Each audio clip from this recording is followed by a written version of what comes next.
Carolyn took the same sort of approach that Cal did with the Bobby Craft group and thought, well, we need to change because we are people that are living under stress. We do see issues where people are coming to harm because of the pressures that they're living in, and we're losing people to the profession because young people are not always coping with the stresses of the job. So we thought, how can we, what are the one or two things that we can do to make the biggest difference? And we decided that really it's supporting each other. So we had an employers forum in May and sent a survey around at the employers forum and asked, how many of your practices actually have a mentor scheme for your young vets or your old vets or any vets? And it was great, most of them actually had some form of mentor scheme. But then when we quizzed a little bit more deeply, it was, oh yeah, well look, we mentor these young guys, but look, we're so busy, we really don't have time. But you know, if they've got a problem, they can come and talk to us. So really they weren't mentoring them. They just had sort of a touch point if it was needed.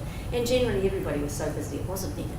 So the next question we asked, well, what are you doing for your mentors to help your mentors to do a better job? And there was one practice that actually had some form of training available for people to help them to know what to look out for and how to help their young people. So in the end of all the discussions, we decided that the biggest thing we could do to start a change in culture and a change in the way that we see each other and look after each other is to make mentoring a fundamental part of practice. So this is again, it's like so many of these other changes, it's going to take time. But we're starting it the day before the conference this year by having a training program for 35 people who will be trained, or the beginning of the training, in mentoring. So there's the 35, choosing them is quite difficult, but we've taken them mainly from the people who've put their hands up to mentor the young graduates that are coming out. And these people hopefully will take away these skills and start to disseminate these skills within their own practice. And that what we would really like to see is the culture of veterinary practice becoming one where mentoring is normal. Everybody who comes out as a student, as a new grad, will have a mentor. Everybody who starts to take a position of responsibility within the practice will have a mentor. Everybody who buys a practice or buys into a practice will have a mentor. It's a lifelong progression of it's okay, and it's really a good thing to have somebody to talk to about whatever's happened to you at the time. So this is the first step in this line, but we hope that this mentoring will become just normal. And it's all about the way that we see ourselves and the way that we see each other. And that this is only part of the whole process that's going on within the NZVA at the moment. So if you've got people that want to be involved in that scheme, please get in touch, put your hands up, because we'd like to see this grow right through the whole profession. Just I'm not speaking out of turn, but the Vet Council has a new registrar working party in which I'm on, and they have actually identified mentoring as one of the critical components of new first year registration for new graduates, almost to the point like compulsory mentoring. If you don't do it, you don't continue on as a veterinarian type thing. But then that's one thing to be mentored. But we need those people who can do the job. That's the step. If identified that, it's good to hear. Yeah, we've been working with the Vet Council on this as well. They've actually given us a little bit of funding towards the training scheme in order to bring them in line with what they're doing. So we don't want to work in isolation from them, but want to really support and help any initiatives that they're doing as well. So, I mean, this isn't on the agenda, but it's probably good to do a plug for the Veterinary Council of New Zealand, because we go to Australia a lot, and over there they've got 7 or 8 registering bodies, I think, in Australia. And when we look at what their registering bodies do in terms of limiting, this is a generalisation, but there's an observation made by Steve Merchant for you, is that it's really around trying to do as least as possible within the confines of the regulatory framework over there. And I think the Veterinary Council in New Zealand pushes the boundaries as far as it can to do whatever it can to make life as a professional veterinarian in New Zealand, as enjoyable as we want to have a professional enjoyable. And I think they probably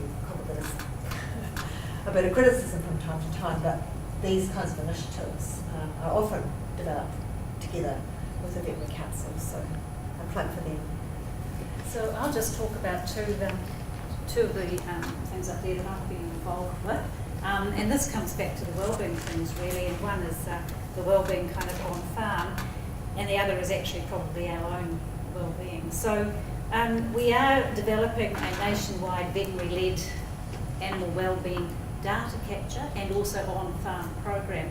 So that sounds kind of pretty high and mighty, but what it is about is actually one of our key drivers is to get vets on farm more often, because we feel that that's good for our veterinary population, but it's also good for our farming population, and it's actually what our global markets want, because they want more of the provenance story, and they want food safety, and they want that greater overlook of care. We all know we're going to eat these animals, and that's a given, but actually we want to have the care story right the way through, and that is really going to become a global a market access requirement. It's actually not going to be it's not going to be a high level requirement, it's actually going to be a requirement.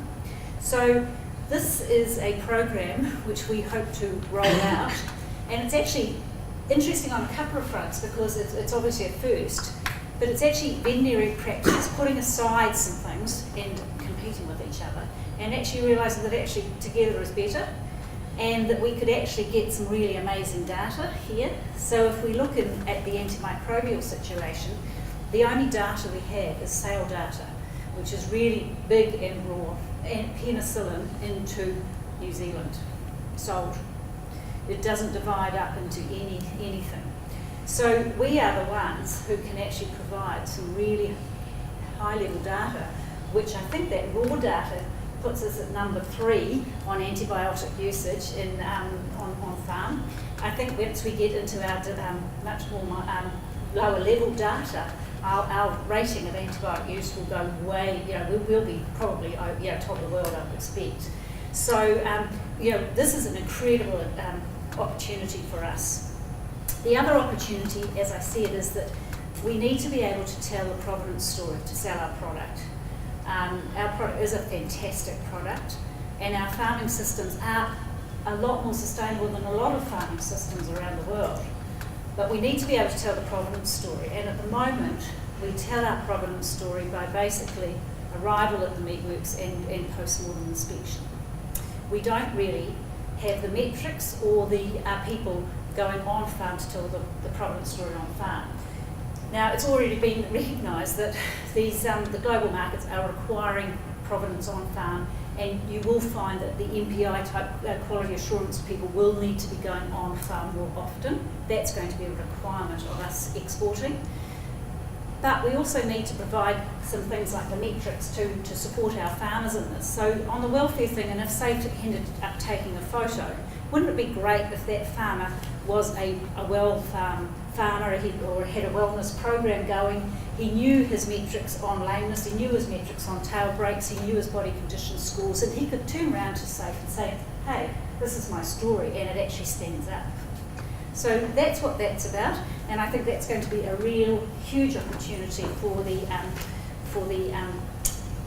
production animal sector, and it will be very interesting working together on that, because I think some of our problems in the past is that people have been able to divide us and conquer us. And actually, if we can work together and get over our competition, we are all in competition, but there are some times you actually have to get together and stand together, and it will make us a lot stronger.